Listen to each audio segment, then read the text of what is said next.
Imagine finding like a hidden gem in the wine world, something that's been around forever, but suddenly everyone's talking about it. Yeah, like discovering an old book holds this amazing untold story. Exactly.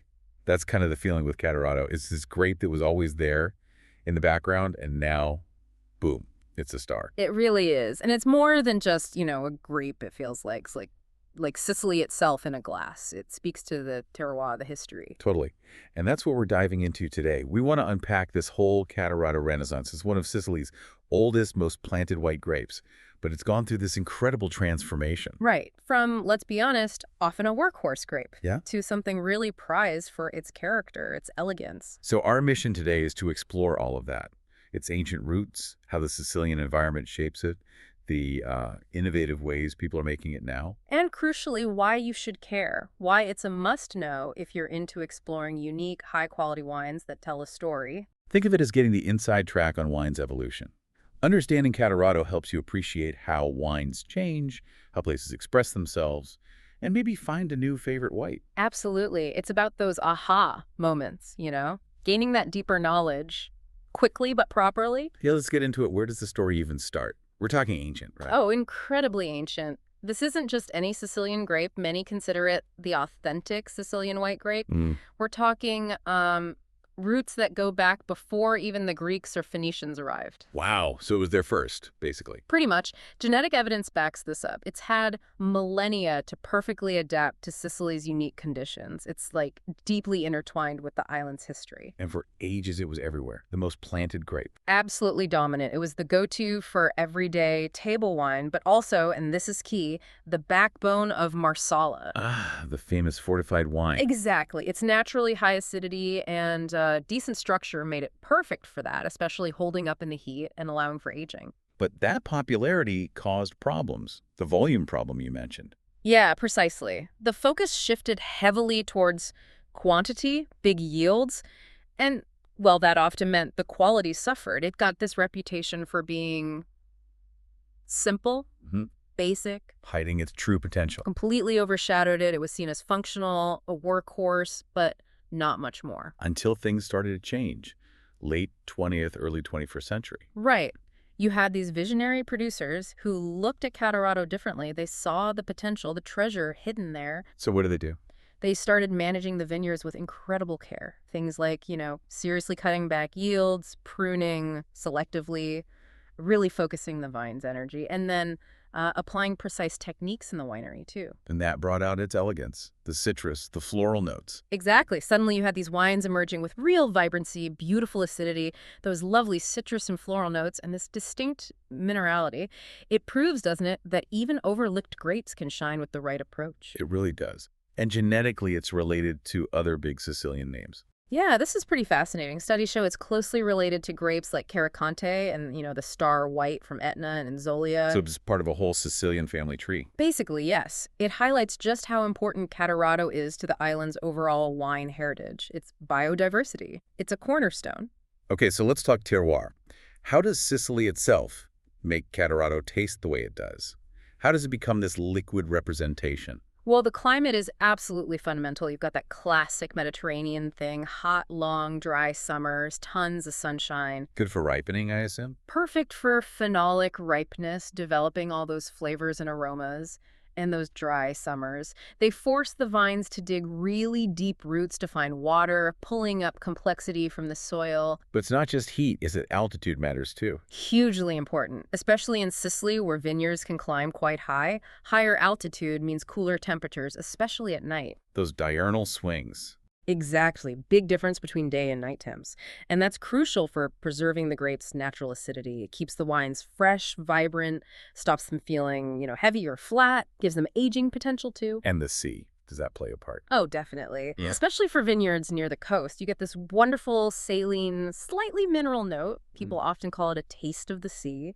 Adds another layer of complexity, a real freshness. Okay, climate, altitude, sea. Yeah. What about what's underfoot? The soils. Right, the soils are critical. You do find some Catarratto on volcanic soils, especially near Etna, and those wines can have a really pronounced, smoky, graphite kind of minerality. Interesting. But often, the classic, most refined expressions come from calcareous soils.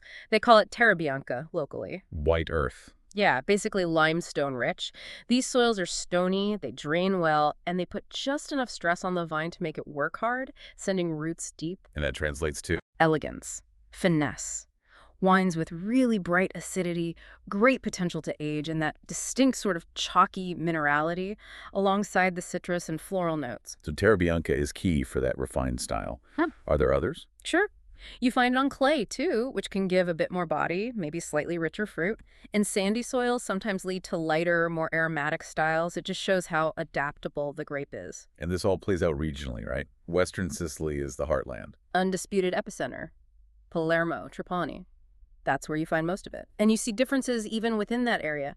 Take the Alcamo DOC, for example. DOC, that's the quality designation. Denominazione di origine controllata, yeah. Alcamo is known for really zesty wines. Think intense Sicilian lemon, grapefruit, that wet stone minerality, often great young drinkers. And Trapani being coastal. You get more of that salty sea breeze influence, makes those wines amazing with seafood. Makes sense. And then over in Agrigento, maybe slightly fruitier, denser styles depending on the exact spot. It's incredible how these subtle environmental shifts create such different wines from the same grape. Truly a liquid map of the place. So we know the land shapes it. What about the vine itself? And how do winemakers handle it? Well, the vine itself is pretty tough. Catarratto is known for being vigorous, and it handles heat and drought really well, which is obviously handy in Sicily. And when does it ripen? It's medium late, which is actually a good thing. It means it has time to develop complex flavors and build sugar slowly without losing that vital, natural acidity. So when producers shifted focus from volume to quality, how do they change things in the vineyard? Precision became the name of the game. Pruning, for instance. They moved to shorter, more balanced pruning methods. Why does that matter? Fewer buds per vine means the plant focuses all its energy and nutrients into ripening a smaller number of grape bunches. Result? Smaller berries, but packed with more flavor. Smart. What else? Careful canopy management with trellising systems, making sure the leaves and grapes get the right amount of sun and air.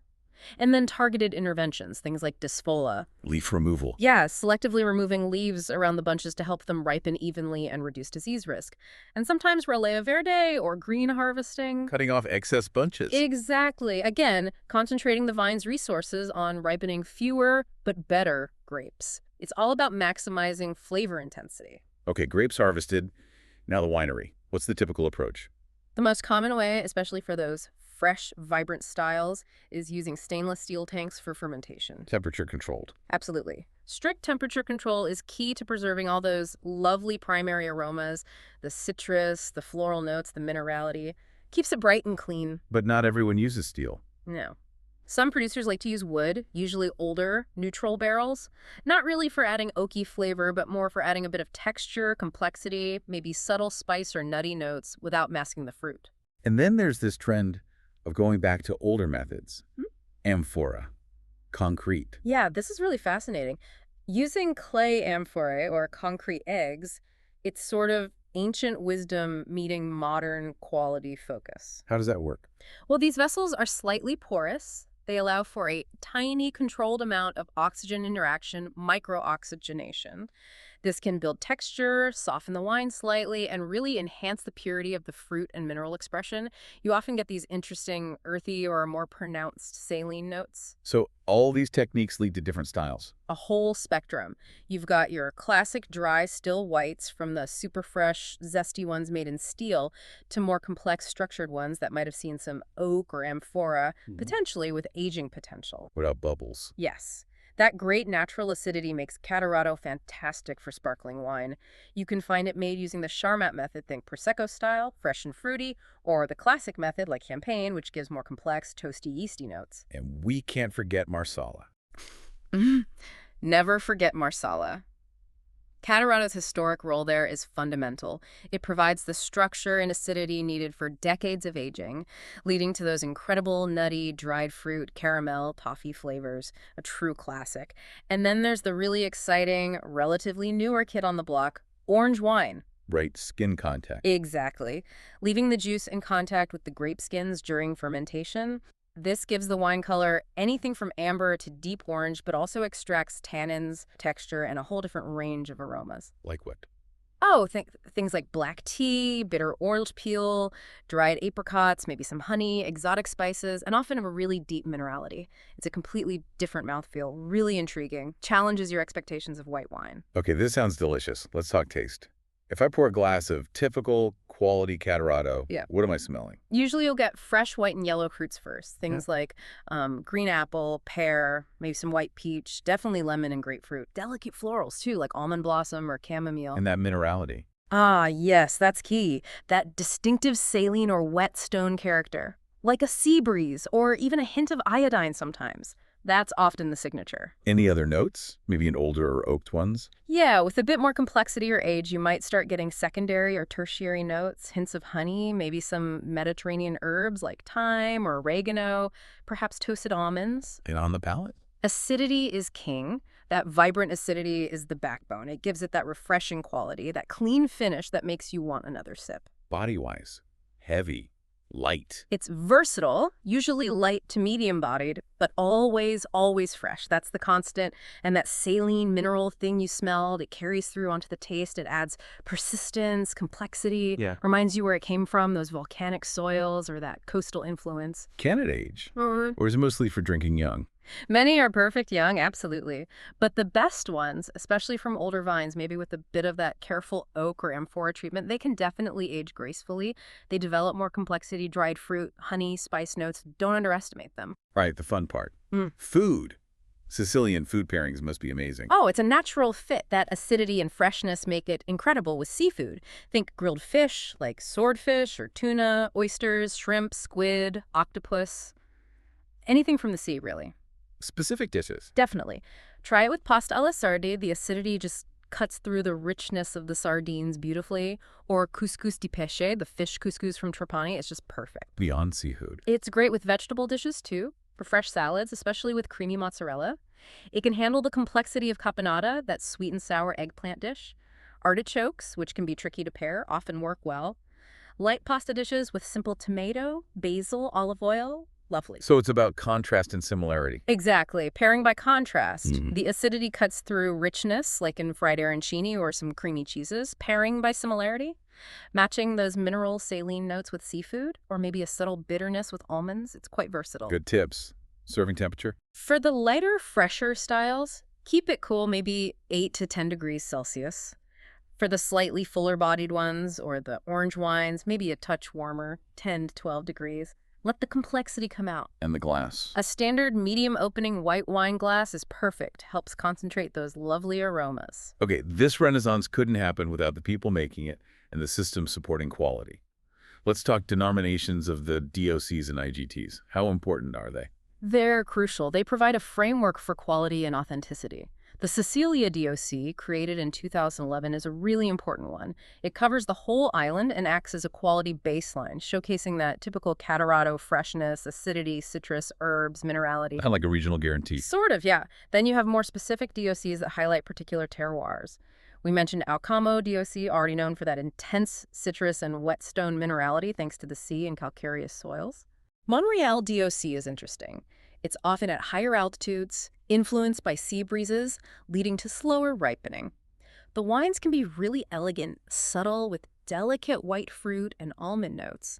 Shows that microclimate effect again. And the IGT. That allows more freedom. Yeah, exactly. IGT Terre Sicilian is like a playground for innovation. Producers working under this designation have more flexibility. They can experiment with things like longer skin contact for orange wines, using wild yeasts, aging in amphora or different types of barrels. It leads to some really expressive individual wines that might not fit the stricter DOC rules. So who are the key players driving this? Well, you've got two main groups. On one hand, the larger traditional cooperatives like Cantine Settisoli or Colomba Bianca, they've been really important in producing reliable, good quality Catarratto at scale, making it accessible and introducing lots of people to the grape. They set a baseline. Right. But then you have the boutique wineries, the avant-garde producers who are really pushing the boundaries and driving that quality revolution. Names we should know. Definitely pioneers like Marco de Bartoli. He's legendary for Marsala, of course, but his dry Catarrattos, especially the orange wine styles, are considered masterpieces.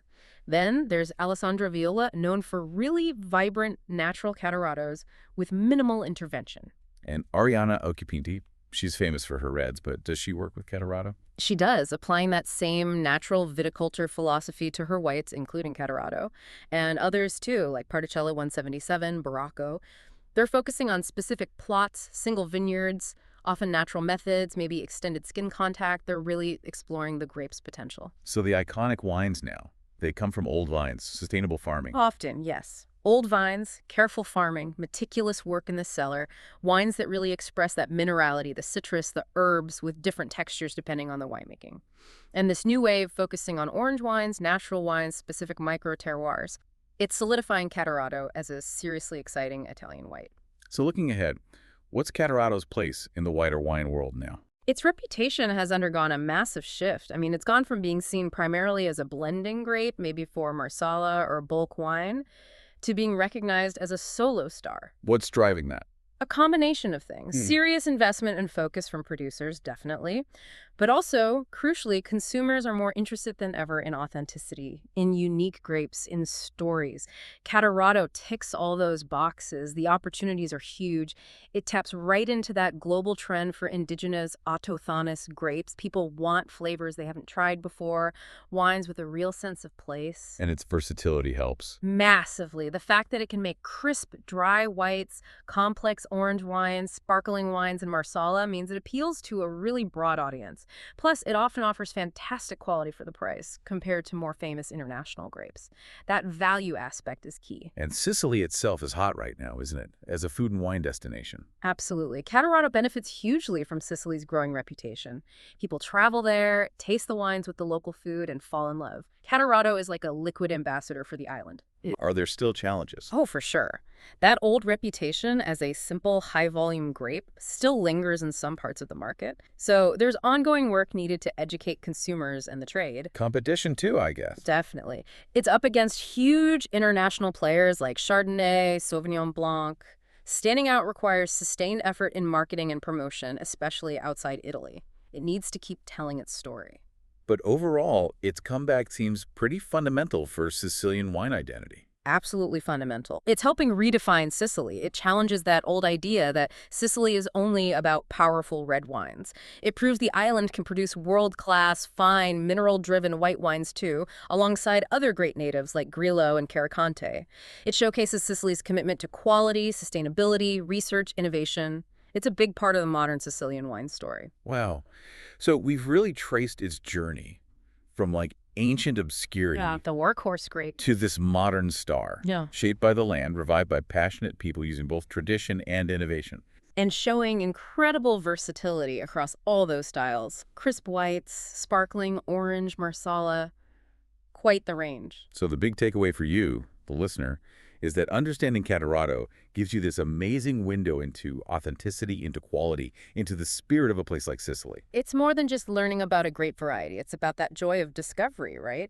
Finding those hidden gems and appreciating the complex story that can be held in a single glass of wine. Absolutely. So here's a final thought to leave you with. As Catarratto keeps rising, what other sleeping giants of the wine world do you think are out there just waiting for their moment? Waiting to be rediscovered and show us new expressions of their unique terroirs?